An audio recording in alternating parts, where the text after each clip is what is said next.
I'm your host, Jeff Zart. We're going to take you behind the scenes with the craft distillers who are pouring their heart and soul into crafting the next version of America's spirit. This is the Great American Whiskey Cookers. Nestled in the middle of Louisville, Kentucky is Oxmoor Farms. You might not have heard of this, but it's an actual working farm that has roots all the way back to the writing of the Bottled in Bond Act. Matter of fact, part of it was written here. You might recognize the name of the owners, Bullitt, who still own it today, and Evan Williams provided the bricks that built the chimney. It's newly discovered bourbon history. You gotta check it out.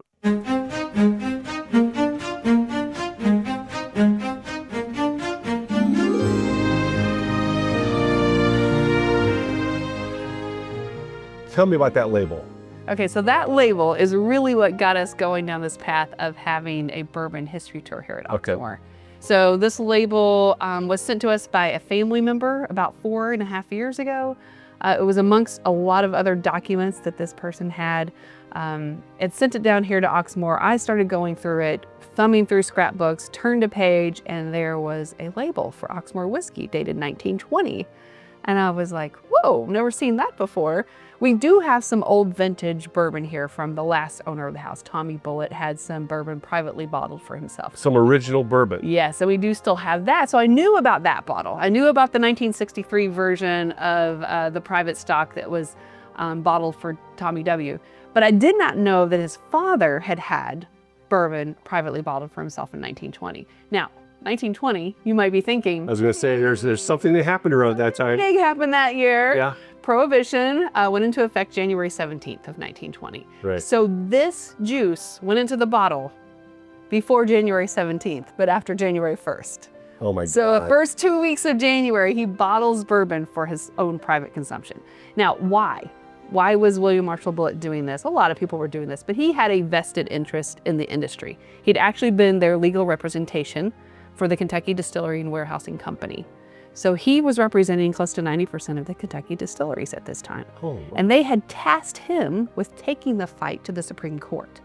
He is the only person to successfully get to the Supreme Court and argue against the Volstead Act. He does it twice. Once in 1919 and once in 1920. And he loses both times. Sure. Obviously, we know Prohibition becomes law in the land for 13 years. Right. But he had a lot to do with this industry. Going back even further than 1920, we get to another pivotal year in the bourbon industry, 1909. And that's the year that President Taft issues his famous Taft decision. Right. Now, if you're in the industry, you know that is hugely important because it's what defines the word straight bourbon and whiskey. And all three of those definitions come out of that decision. We know that William Marshall Bullitt was instrumental in informing Taft when he's making this decision. His brief is amongst about a dozen briefs or so that President Taft uses as he's constructing this. And we have a letter that is in the collection of the Bullitt family papers congratulating William Marshall Bullitt on his success. And this letter says, I can see from Taft's decision that he is in harmony with those in your brief. And he says something funny at the end about, oh, it's going to probably take you all year 1910 to spend your fee. This was hugely important to the bourbon industry, and it's what gives us the three remaining words on every premium bottle of bourbon. The first word is Kentucky. Right. Now, how we get that word connected to the Bullitt family, we travel back to William Marshall Bullitt's great-grandfather. Alexander Scott Bullitt is who purchased this Oxmoor land originally in 1787. Now, that's when Kentucky was part of Virginia. We're not Kentucky yet in 1787. Okay. We don't become Kentucky until 1792. And Alexander Scott Bullitt has a lot to do with that. He is the co-author of the state's constitution. He creates the state of Kentucky along with some other people here in Kentucky, right, but essentially giving bourbon a home. So now you have the word Kentucky, straight, bourbon, and whiskey all defined and defended by the family that lived here at Oxmoor. And all of the stuff, like I said, is just kept here until 1992. It gets moved to the Filson Historical Society. And then I catalog those papers starting in 1999. And it takes about 5 years to get all of this stuff cataloged and ready for research. So it's just now in the last decade or so that people are discovering these papers and finding all of this information out. Yeah. That's nuts.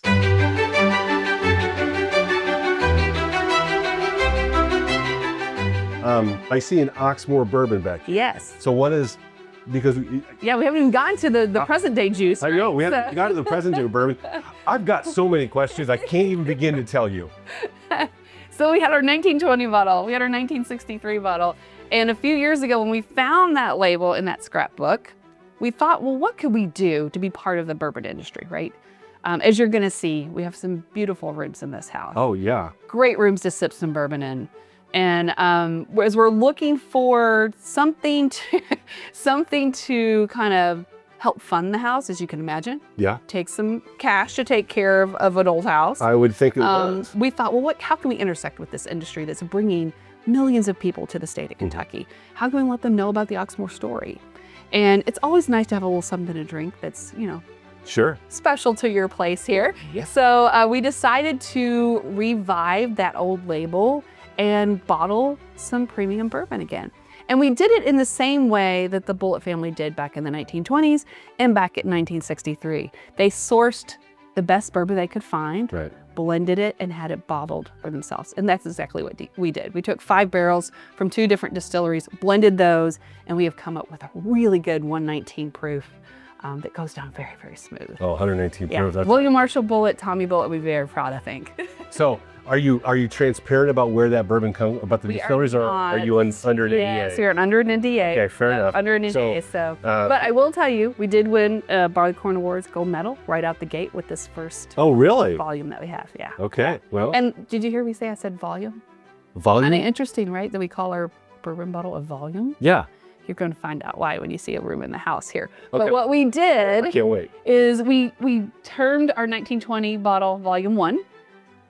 This is volume 2, our 1963 bottle, and our new bottle is volume 3. Got it. So All right. this home houses a grand library, and so to keep with the history of the place, we decided to name our bourbon bottles volumes. Oh, that's very cool. Yes. Yeah, that's very cool. We could spend hours just in this. I see a riding cap, Yeah. horses. Right, so this still is a working farm. So this is the oldest continually working farm in Jefferson County. We still farm a little over 200 acres. This year it's all corn. That's interesting. Strange. Yeah. I wonder what that would be. But back in the day, this was a hemp farm. And so hemp was one of those great Kentucky products that is now making a comeback, but very well sustainable product. And horses. So we had an annual steeplechase on the property from 1940 until 2002. So the last owner, Tommy Bullitt, was really into steeplechase riding. So that's why you're seeing all the riding helmet and crops and things like that. Yeah. Very cool. Well, I can't wait to see some of the rest of the house. I mean, I could spend hours just going through every picture and stuff that you have here, and I'm sure you have a whole bunch more stuff all over. This house, I will say, it is a unique home. So as you drive, we have a long avenue that comes up to the front of the house, but that's not even the original section of the house. The original house kind of sits in the back. Kind of looks like it's stuck to the back now, and that's what started originally as a Virginia colonial clapboard home built in 1791. An interesting fact about that, we have all of the contract for the building of the house, all the receipts for the materials of the house. And you're talking, as the kids would say, they keep the receipts. We actually have the receipt. The paper Yes, receipts. the paper receipts. Right. It's funny you brought that up. Yeah. Yes, we actually do. And one of those receipts lets us know who provided the bricks for the chimneys on the original section of the house. Yeah? And a lot of people recognize this name, especially in the bourbon world. Sure. Mr. Evan Williams. Evan Williams provided the He bricks. provided the bricks. So a lot of people may not know distilling wasn't his day job, right? He was a brick mason, a stone mason. And so he's providing bricks and stones for all of these people that are building their houses at this time period. Just happens to be making the whiskey on the side, So as most people my did. God. And, had their own little stills at their Yeah, exactly. Yeah. Talk about some history that you really need to come see. If you're a bourbon geek, a bourbon nerd, you need to come out here to Oxmoor. Show me some of the other rooms, if you would, please. Definitely.